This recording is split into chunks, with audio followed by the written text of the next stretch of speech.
Hello, and welcome back to the English Circle. I'm Emily. And I'm Alex. Today we're talking about one of the hardest things to do in any language, saying no. Whether it's declining a social invitation, turning down extra work, or setting boundaries with friends, saying no can feel uncomfortable, even scary. Especially in English, where politeness is so important, many learners worry that saying no will sound aggressive, rude, or ungrateful. So they say yes to everything and end up overwhelmed, exhausted, and resentful. That's me. I once said yes to organizing a team event, yes to covering a colleague's shift, and yes to helping a friend move, all in the same weekend. I was exhausted and honestly a little angry at myself for not just saying no. Today, we're going to change that. You'll learn how to say no clearly, kindly, and confidently in professional and personal situations. No guilt, no awkwardness, just honest communication that actually strengthens relationships. Because a well-said no is better than a resentful yes. Let's learn the art. Alex, let's start with the psychology. Why is no such a difficult word? Fear of disappointing people? Worry that they won't like us anymore. Guilt? Exactly. We're wired for connection. Rejection, even just saying no to a request, can feel like we're endangering a relationship. But here's the truth. A clear, kind no builds more respect than a reluctant, resentful yes. So saying no actually makes people trust you more? Yes! When you're honest about your limits, people know they can trust your yes later. You become reliable, not just available. To say no politely and effectively, use the G.R.A.C.E Framework. It's a 5-step approach that works in almost any situation. G.R.A.C.E. I love that. Say no with grace. G. Gratitude first. Always start by thanking them or acknowledging the invitation or request. R. Reason, briefly. Give a short, honest reason, but not too much detail. A. Alternative, if possible. Offer something else you can do. C. Confirmation of care. Reaffirm your relationship or appreciation. E. Exit gracefully. And on a positive note. This is a complete script. Let's break down each part. Always start with appreciation. This softens the no and shows you value the person and their offer. What are some good phrases? Thank you so much for thinking of me. I really appreciate the invitation.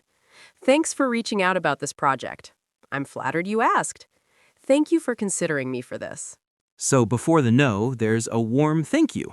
That already makes it better. Next, give a short, honest reason. You don't need to over-explain or apologize excessively. A simple reason is enough. How much detail is too much? Keep it to one sentence. Too many details can sound like excuses or invite negotiation.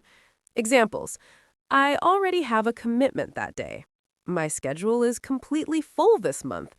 I'm at capacity with work right now. I need to focus on some personal priorities. I don't have the bandwidth to do it justice. Bandwidth is a great professional word. It means mental or time capacity. If you can, offer an alternative. This shows you still want to help or connect, just not in the way they asked. What kind of alternatives?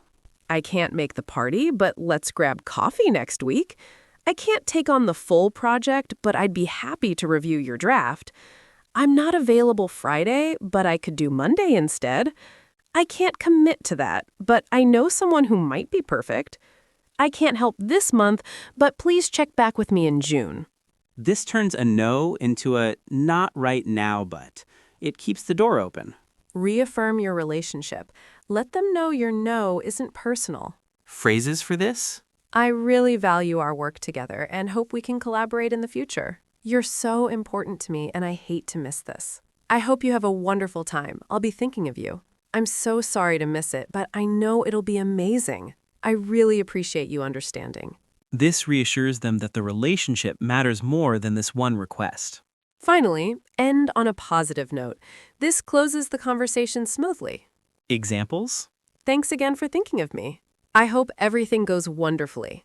Let's definitely connect soon. Wishing you the best with it. Take care and talk soon. So the whole structure is thank you, brief reason, alternative, care, positive exit. Let's put it all together. Imagine a friend invites you to their birthday party, but you're already busy. Okay, let me try. G. Gratitude. Thank you so much for inviting me to your birthday party. R. Reason. Unfortunately, I already have plans that day. A.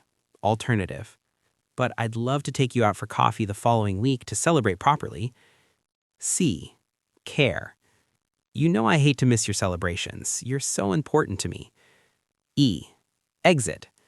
I hope you have the most amazing time. Can't wait to hear all about it. Beautiful. Warm, clear, and the alternative shows you still care. Now, a professional scenario. Your boss asks you to take on an extra project, but you're already overwhelmed. This is harder. Let's try G. Thank you for thinking of me for this project. I really appreciate your trust. R. Right now, my plate is completely full with the Johnson account and the quarterly report. A. I want to make sure I deliver quality work. Could we revisit this next month, or is there someone else who might have more bandwidth? C. I'm fully committed to doing excellent work on my current priorities. E. Thank you for understanding. I really value being on your team. That's perfect. You're protecting your time while showing you still care about the work. Sometimes you don't have a concrete reason. You just don't want to do something. That's okay. You can still say no politely. Without lying? Yes, use I statements and keep it simple. Example: Thanks so much for the invitation to the concert. I don't think that's really my scene, but I really appreciate you thinking of me. Let's definitely plan something else soon. Maybe dinner next week? You're the best for including me. Have an amazing time. I'll want to hear all about it. That's not really my scene is honest without being rude. I love that. Let's look at what to avoid when saying no. Mistake 1. Over-apologizing. I'm so sorry. I feel terrible. Please don't hate me. One sincere apology is enough. Then move on. Mistake 2. Making excuses. Well, my cat might be sick and my aunt might visit and I have this thing.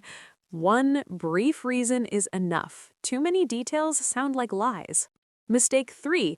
Leaving the door open when you mean no. Maybe I can. I'll try. I'll let you know. When you know you can't. A clear no is kinder than false hope. Mistake 4. Ghosting. Just not responding. Always acknowledge the request, even if it's a no. Mistake 5. Being too harsh. No, I can't. That's it. Soften with gratitude and care. Ghosting is so common and so hurtful. A polite no is always better than silence. Alex, here's an important point. Saying no varies by culture. Oh? Like in some cultures, direct no is considered honest and respectful. In others, it's too harsh. Some cultures use indirect no, like I'll try when they mean no, or that might be difficult. So, when in doubt, observe? Yes, and when you're unsure, a softer no with gratitude is almost always safe. You could always become more direct as you understand the culture better. Let's recap the G.R.A.C.E Framework. G. Gratitude first. R. Reason, brief. A. Alternative, if possible. C. Confirmation of care. E. Exit gracefully. And your no challenge is this. This week, find one small thing to say no to. It could be an extra task, a social invitation you don't really want, or even just saying no to a salesperson. Use the G.R.A.C.E Framework. Notice how it feels.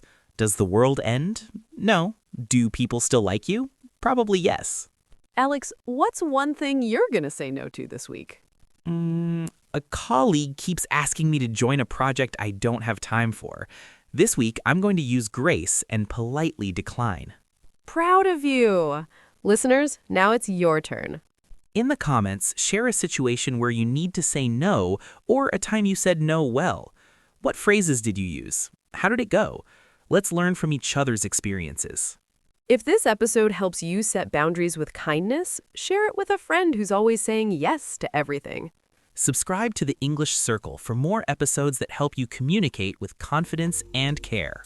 Remember, every no to something that drains you is a yes to something that matters. Say it with grace. Speak kindly, and we'll see you next time. Bye-bye. Goodbye.